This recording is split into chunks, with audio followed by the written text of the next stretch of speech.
everyone, how's it going? And welcome to another video. Now today I want to do another album review, and the album I want to do a review on today is the album Firepower by the band Judas Priest. Now this is a very strong release from Judas Priest. That's why I want to do a review on it. I really like this album a lot. I know the fans have really liked it a lot. It's definitely gotten some attention, and the songs on it are just excellent. Now, a lot has happened with Judas Priest recently. For one, Glenn Tipton has been diagnosed with Parkinson's, and he hasn't been able to tour with the band anymore. As a result, Judas Priest is now using their producer, Andy Sneap, as a replacement. So right now, both Glenn Tipton and KK Downing are not in Judas Priest. And yeah, I don't know. To me, that's a kind of strange, to have Judas Priest, a band that's been around so long, since 1969, to not have both Glenn Tipton and KK Downing in the band is, I don't know, to me, a little strange, but they're still putting out great music. However, it is starting to feel a little bit like a Halford solo project, because you have Rob Halford in it, of course. You have Ian Hill, and you have Scott Travis, but, you just don't have Glenn and KK. And I don't know, Judas Priest without Glenn and KK, and to me, I don't know, just does seem a little strange, like I said, but nonetheless, it's an excellent album. Glenn Tipton was said to have contributed a lot to this album, that he contributed a lot to, the songwriting process and whatnot. And, some fans have speculated as to whether or not that's true.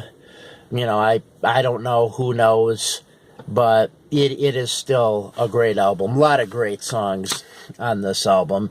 You have the title track, Firepower. You have Lightning Strike. You have songs like Never the Heroes, which I think is the strongest track on the album. Never the Heroes. It's a great song. Some of these songs have like a strong new wave of British heavy metal feel to them. And, you kind of had that, I think, on the last Judas Priest album, Redeemer of Souls, which I actually thought was an excellent Judas Priest album. I actually liked that album a little more than this one, but I really do like this Judas Priest album nonetheless. I think it's a very strong release, and it's got a great cover too, it's a great cover.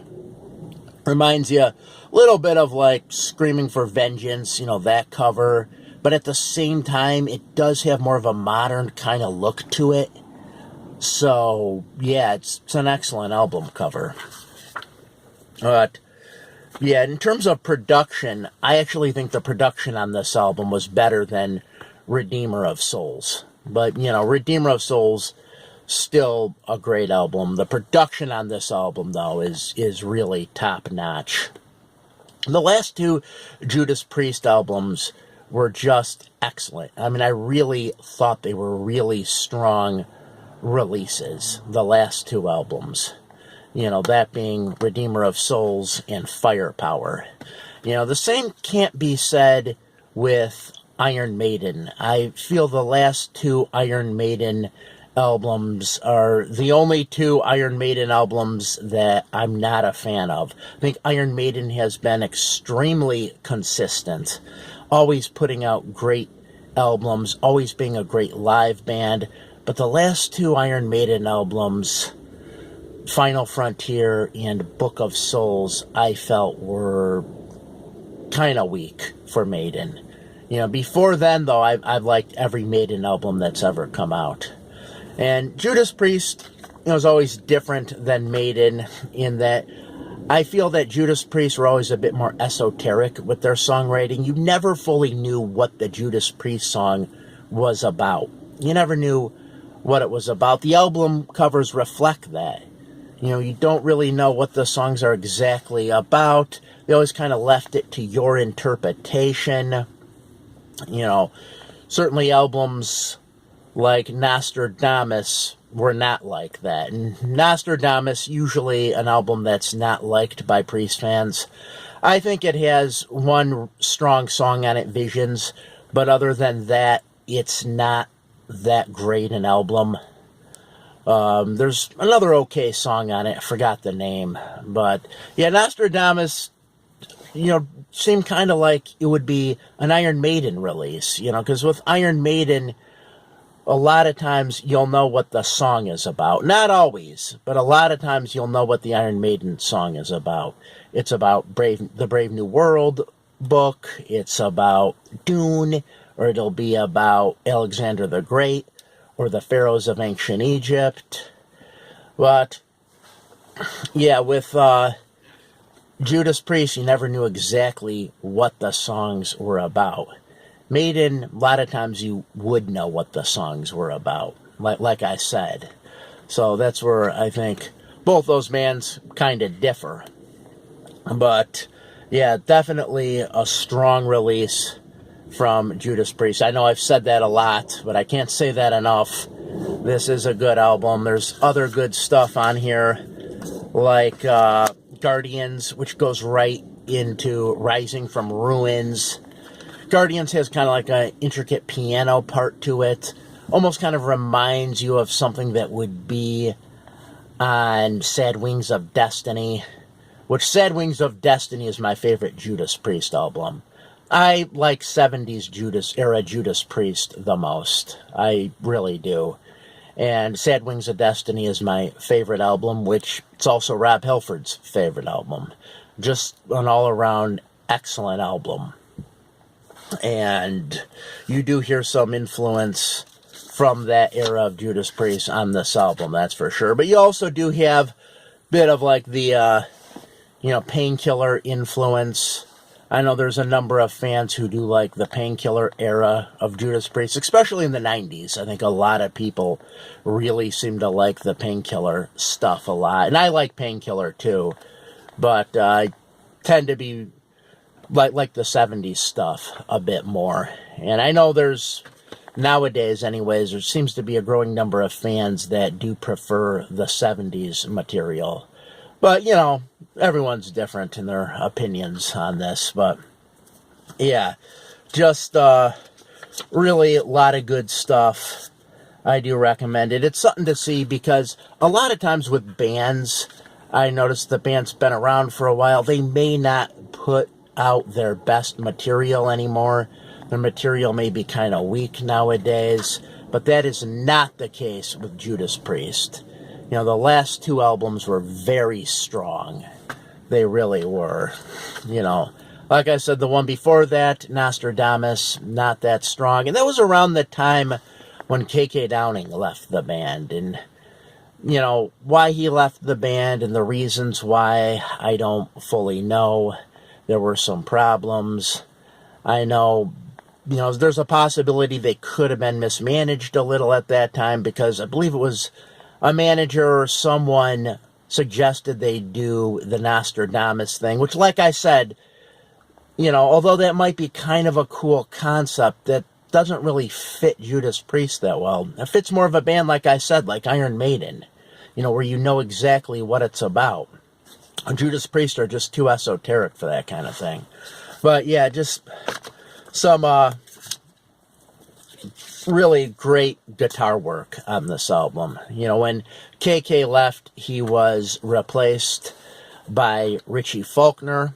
And Richie Faulkner was initially in the Lauren Harris band. Lauren Harris being the daughter of Steve Harris from Iron Maiden.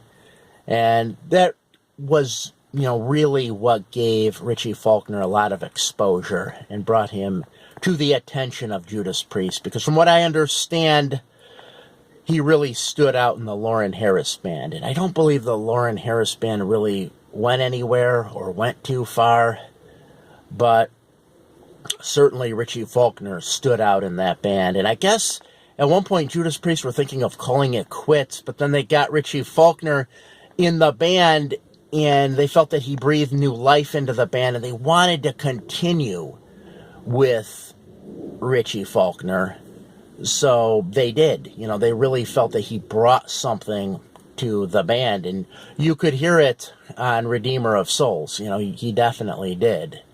And like I said, last two Judas Priest albums, very strong. From what I know, I believe this album even charted, if I'm not mistaken.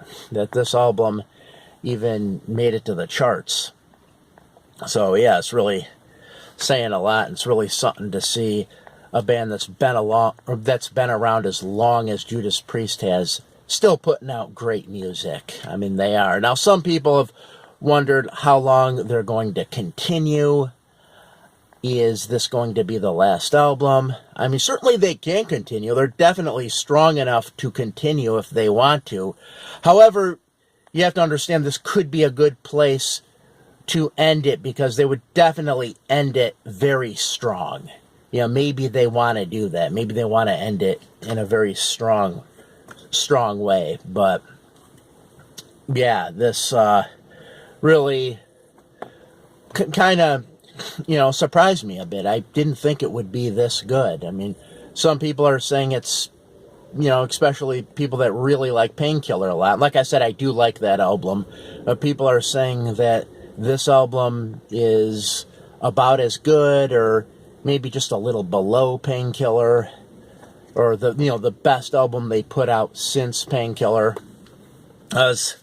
Yeah, Judas Priest been through a lot of changes.